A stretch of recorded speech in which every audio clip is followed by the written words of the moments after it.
Okay, magandang araw po sa inyong lahat mga minamahal ko mga kababayan. Sa araw pong ito ay pag-uusapan po natin ito pong si Mike Defensor, no? Dahil meron pong mga kababayan natin na may pinadala po sa aking video at sabi nga nila medyo nakukulangan sila sa nagiging reaction daw ng ilang mga vlogger na nag-content sa bidyong ito na kung saan ay pinalalabas daw na itong si Mike Defensor ay sinapok ng BGMP, no? Ngayon, para maintindihan po natin at para mabigyan ko po ng maganda at maayos na komento o reaksyon ang usaping ito, panoorin muna po natin kung ano ba talaga yung nangyari nung panahon na sinasabi nilang sinapok itong si Mike Defensor ng BGMP. Eto't panoorin po natin mga kababayan.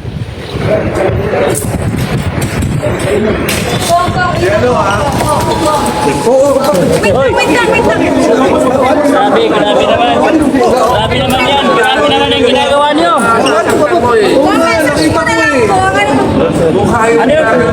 Dalawang beses na kami ni Rayda ng BGMC. Oo yan. Ang inang ano yan. Boss Magnum, yung Boss Project. So yun po, nakita naman po natin, no? Nakita naman po natin yung nangyari. Sa totoo lang, pinanood ko po to hindi lamang 10 beses at pinag-aralan kong mabuti. Tulad po ng sinabi ko, ako po ay anak ng isang BGMP din, no? At may ilang mga tsuhin ako na hanggang ngayon ay nasa serbisyo pa rin bilang BGMP din. Alam nyo, nakita ko yung buhay ng ama ko noon sa tuwing sila'y mag-i-escort ng isang bilanggo papunta sa korte para litisin ito. Mahirap po yan at marami silang kinukonsidera. At kapag yan po ay dadalhin sa korte, hindi po required sa totoo lang na itong mga ito ay makipag-usap ng o makipag-usap sa kahit sino, no? Lalong-lalo na't ito po ay lalong-lalo na't may oras po ang hearing, no? Dahil alam naman natin hindi lamang po iisa ang hinihiring diyan po sa korte. Minsan sabay-sabay po yan, minsan maraming pila, no? So ngayon, nakita ko po na itong si Mike Defensor bigla na lamang po lumiko nang walang pasintabi o wala man lamang paalam sa mga escort niya, no? Sa totoo lang, kung ikaw ay bilanggo, unang-una na pinag-aaralan po dyan sa bilangguan yung respetohin mo yung mga personnel o mga BGMP. Sa ginawa po ni Mike Defensor, yun po ay isang pambabastos po sa mga taga BGMP. Halimbawa, para sa akin, hindi naman masama na makipag-usap siya sa media. Karapatan niya yun. Pero, dahil siya ay nasa ilalim ng pangangasiwa, pangangalaga ng BGMP, nararapat lamang na lahat ng kanyang gagawin dapat pinapaalam niya muna sa BGMP. Tama? Ang nangyari ngayon, mga minamahal kong mga kababayan, nangyari kasi para siya kung sino ng siga, akala mo kung sino ng na wala man lang pasintabi sa mga taga BGMP. So pambabastos yun. Sa totoo lang sa nangyaring ito, kung sino man yung unang nambastos o unang nawala sa sarili, ay ito pong si Mike Defensor. Sa totoo lang, kung ako po yung BGMP na escort niya, ay baka hindi lamang po sapok ang abutin nito kung totoo mang sinapok siya.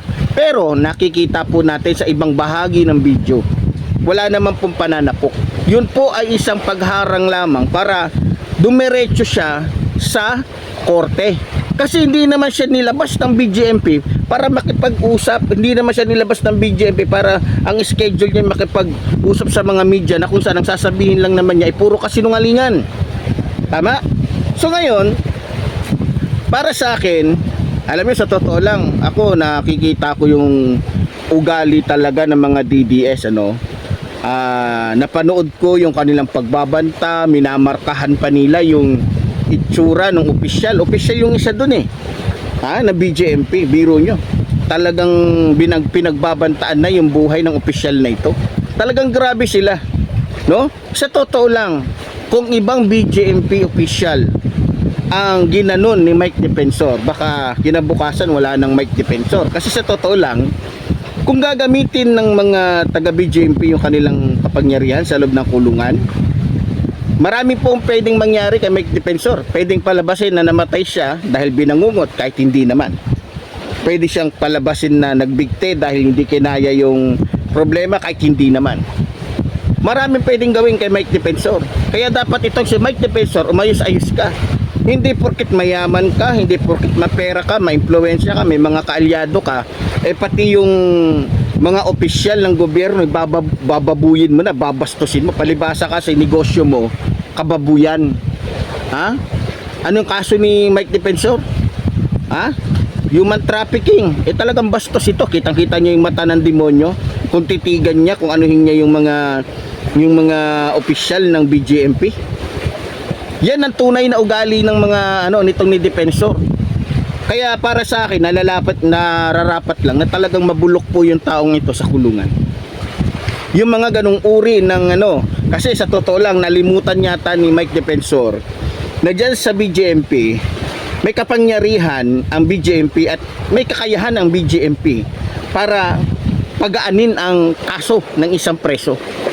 Kung di ako nagkakamali, meron sila tinatawag na yung kumbaga sa yung i-report ng mga taga BJMP kung ano yung status mo sa loob ng kulungan, kung ano yung ginagawa mo sa loob ng kulungan.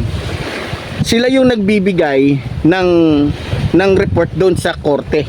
Ngayon, pag nalaman nung judge na mabait pala to, masunurin at tila nakikitaan na ng sumasama sa religious pagaanin natin ng yung sentensya nito. Sa ginawa ni Mike Defensor, baka inaakala niya dahil mayaman siya 'di ba?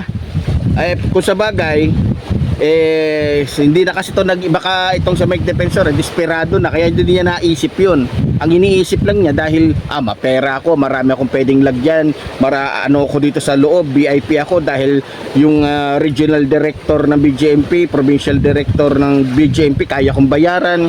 Baka ganyan ang iniisip ni Mike Defensor. Pero para sa akin, mga minamahal ko mga kababayan, hindi na dapat bigyan ng pagkakataon yung mga ganyang uri ng tao. Dahil para sa akin, dagdag problema lang si Mike Defensor sa bansang ito. At hindi kailanman gagawa ng mabuti itong taong ito. Kaya mensahe ko dito kay Mike Defensor, mabulok ka dyan sa kulungan at nararapat lang talaga sa'yo na dyan ka na mamatay sa kulungan. Walang karapatan yung taong tulad mo na lumabas dito makihalubilo sa lipunan dahil para kang anay nasisira sa magagandang imahe ng ibang mga tao. Tingnan mo, nagkakalat ka ng lagim, imbis na maging huwaran ka, nagtayo ka pa ng isang negosyo na kung saan sisira sa pamilya na may pamilya. Diba? Yan bang matino na congressman? Sa negosyo mo pa lang talagang hindi ka na matino. Mike Defensor, marami akong kilalang defensor, pero ito lang yung uri ng defensor na sabi ko talaga dun sa isang vlog ko na talagang walang talagang sa mga nyog o sa bunga ng nyog, kung matitino yung iba, magaganda, matatamis, masarap inumin, meron namang mga bulok talaga at walang kwentang bunga ng nyog. Yan si Mike Defensor. Malaki lang yung mata niya, pagmumukha niyan, pero masasabi talaga natin na walang kwentang tao tong taong to, no?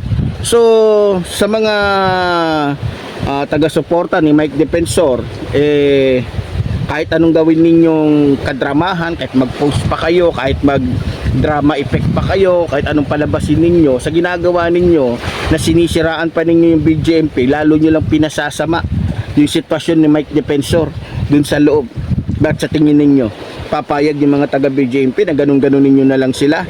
Marami pa kayong hindi alam sa kayang gawin ng BJMP. Kaya Mike Defensor, maganda-handa ka na sa pinakita mong hindi magandang ugali. Mukhang alam ko na, dahil tulad ng sinabi ko, tatay ko BJMP, nagretiro siya bilang BJMP. Kaya para sa akin, mga minamahal ko mga kababayan, good luck na lang dito kay Mike Defensor, So muli po, tulad po rin sinasabi ng lingkod, mabuhay po ating inang bayan, mabuhay po rin mamahal sa ating bayan. Maraming salamat po.